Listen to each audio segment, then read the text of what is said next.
दोस्तों, मेरा नाम है कुमकुम बिनवाल। बड़े दिनों बाद, आखिरकार लंबे इंतजार के बाद प्रधानमंत्री मोदी अब बीजेपी के लिए वोट मांगते दिखे।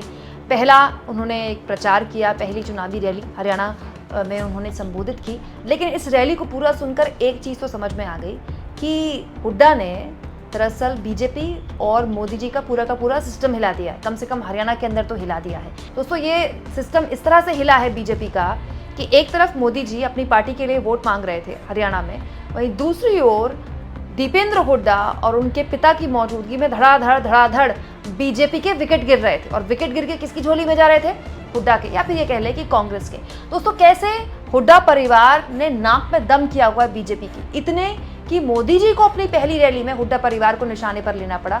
सब कुछ मैं आपको तफसील से बताऊंगी और इसके पीछे की राजनीति भी मैं आपको बताऊंगी, जो बड़े करीने से आज मोदी जी हरियाणा में जिसकी शुरुआत कर गए। दोस्तों, ये तो आप जानते ही हैं कि हरियाणा में बीजेपी ने हमेशा से जाट नॉन जाट पॉलिटिक्स की है और इस बार भी बीजेपी को यही उम्मीद है। इसीलिए जिस तरह से नायाब सिंह सैनी मौजूदा मुख्यमंत्री की तारीफ मोदी जी कर रहे थे और ख़ास तौर पर उनकी जाति का जिक्र कर रहे थे कि वो पिछड़ी जाति से आते हैं और इस इतने कम वक्त में उन्होंने क्या बेहतरीन काम किया, ये बता रहा था कि वो अभी भी, मोदी जी भी और उनकी पार्टी भी अभी भी नॉन जाट वोटर्स पर बहुत निर्भर है। लेकिन मोदी जी ने बिना नाम लिए जिस तरह से हुड्डा परिवार को निशाने पर लिया, ये बताता है दोस्तों कि हुड्डा परिवार, चाहे वो भूपेंद्र सिंह हुड्डा हो चाहे वो दीपेंद्र हुड्डा हो, इन्होंने किस कदर नाक में दम किया हुआ है बीजेपी के। दोस्तों, बिना नाम लिए हुड्डा परिवार का मोदी जी ने कहा कि हमेशा जब कांग्रेस की सरकार थी तो एक तरह से एक ही इलाके को सब कुछ मिलता था और इस तरह के आरोप विपक्षी लगाते रहे थे। जब भूपेंद्र सिंह हुड्डा की सरकार थी, 10 साल उनकी सरकार रही, तो ये आरोप उनकी सरकार पर लगाते रहे विपक्षी कि क्योंकि भूपेंद्र सिंह हुड्डा का जो गृह क्षेत्र था वो रोहतक है, तो रोहतक को ही सब कुछ मिलता है, रोहतक को ही सारी योजनाएं मिलती हैं, रोहतक तो चकाचक चमका दिया जाता है, लेकिन बाकी जिलों के साथ भेदभाव होता है। यही बात आज बिना नाम लिए प्रधानमंत्री बोलते दिखे। तो फिर उन्होंने नाम क्यों नहीं लिया? नाम लेने से क्यों डर रहे थे प्रधानमंत्री? हमने कांग्रेस की सरकार का वो दौर देखा है जब विकास का पैसा सिर्फ एक जिले तक सीमित रह जाता था। हरियाणा के लोग तुरंत समझ जाते हैं।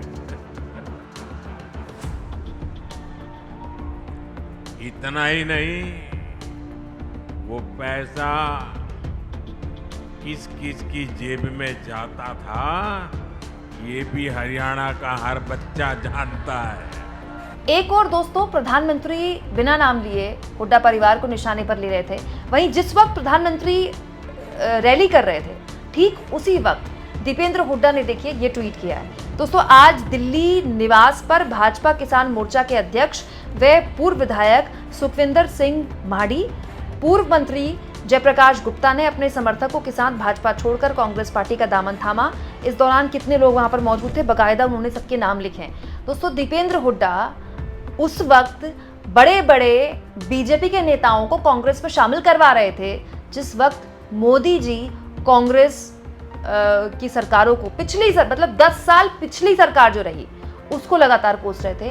भूपेंद्र सिंह हुड्डा को लगातार टारगेट कर रहे थे, उनके बेटे और इस वक्त हरियाणा का सबसे इंपॉर्टेंट युवा चेहरा आप कह सकते हैं दीपेंद्र हुड्डा लगातार ये बता रहे थे कि देखिए मोदी जी, आप वहां रैली कर रहे हैं और यहाँ आपकी पार्टी के बड़े बड़े नेताओं के विकेट गिर रहे हैं और विकेट गिर के किसकी झोली में जा रहे हैं? कांग्रेस की झोली में जा रहे हैं। हद तो तब हो गई दोस्तों कि करणदेव कंबोज, आपको याद होगा करणदेव कंबोज जो कि बीजेपी ओबीसी मोर्चा के प्रदेश अध्यक्ष भी हैं और मनोहर लाल खट्टर सरकार के दौरान मंत्री भी रह चुके हैं। कुछ दिन पहले जब उनका टिकट कटा, बीजेपी ने उनका भी टिकट काट दिया, तो उनको नायाब सिंह सैनी मुख्यमंत्री बनाने के लिए गए और सबके आगे नायाब सिंह सैनी ने उनसे हाथ मिलाया, तो उन्होंने उनसे हाथ भी नहीं मिलाया, उनके आगे हाथ जोड़ दिए।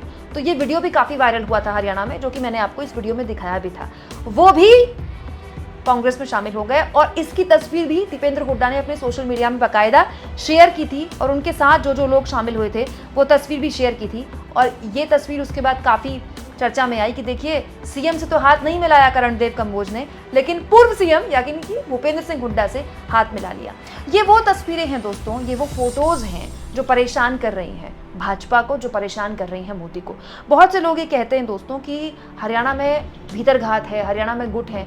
हरियाणा में गुट दोनों पार्टियों के बीच है, कांग्रेस के अंदर भी है, बीजेपी के अंदर भी है। दोस्तों, बीजेपी नेताओं के बड़े स्तर पर कांग्रेस में पलायन के बाद हुड्डा परिवार ने हुंकार भरी और दीपेंद्र हुड्डा ने कहा कि आज हरियाणा के हर कोने से एक ही आवाज आ रही है, बीजेपी सरकार जा रही है और कांग्रेस सरकार आ रही है। आम आदमी पार्टी को लेकर भी दीपेंद्र हुड्डा ने बड़ी बात कहते हुए कहा कि आम आदमी पार्टी का हरियाणा में कोई प्रभाव नहीं।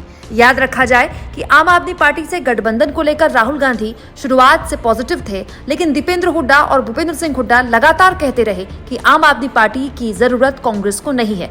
यानी कि कम से कम हुड्डा परिवार आश्वस्त दिख रहा है कि बिना आम आदमी पार्टी के वो हरियाणा में न केवल चुनाव लड़ेगी बल्कि जीतेगी भी।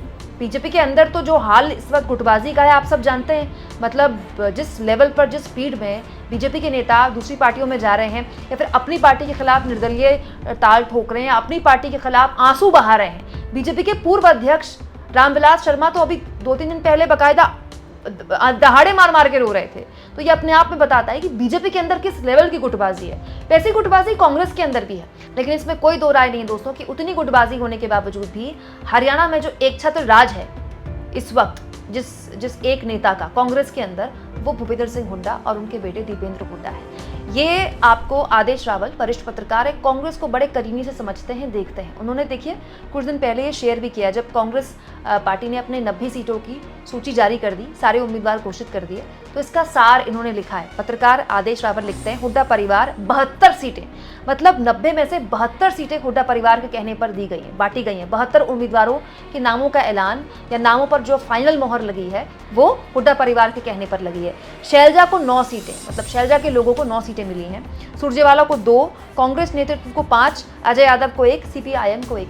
ये बताता है दोस्तों कि हुड्डा परिवार का न केवल प्रभुत्व है हरियाणा में, बल्कि इस वक्त वो सबसे बड़ा चेहरा है। जाटों के बीच सबसे बड़ा चेहरा है, वो जाट जो कि वैसे भी बीजेपी से खुन्नस खाए हुए हैं, बल्कि नॉन जाट के बीच भी सबसे बड़ा चेहरा है, क्योंकि भूपेंद्र सिंह हुड्डा इस वक्त सिर्फ जाटों की राजनीति नहीं कर रहे हैं दोस्तों, या फिर उनके बेटे दीपेंद्र हुड्डा जिन्होंने अभी कुछ दिन पहले एक यात्रा निकाली हरियाणा मांगे हिसाब के नाम पर, उनके बेटे सिर्फ जाटों की राजनीति नहीं कर रहे हैं, वो पिछड़ों की राजनीति भी कर रहे हैं, वो नॉन जाट की राजनीति भी कर रहे हैं। वो इस बार के टिकट वितरण में दिखा भी है कांग्रेस पार्टी के। तो क्या ये मैनेजमेंट, और ऊपर से सब जानते हैं दोस्तों कि भूपेंद्र सिंह हुड्डा का जो चुनावी मैनेजमेंट है वो गजब का है।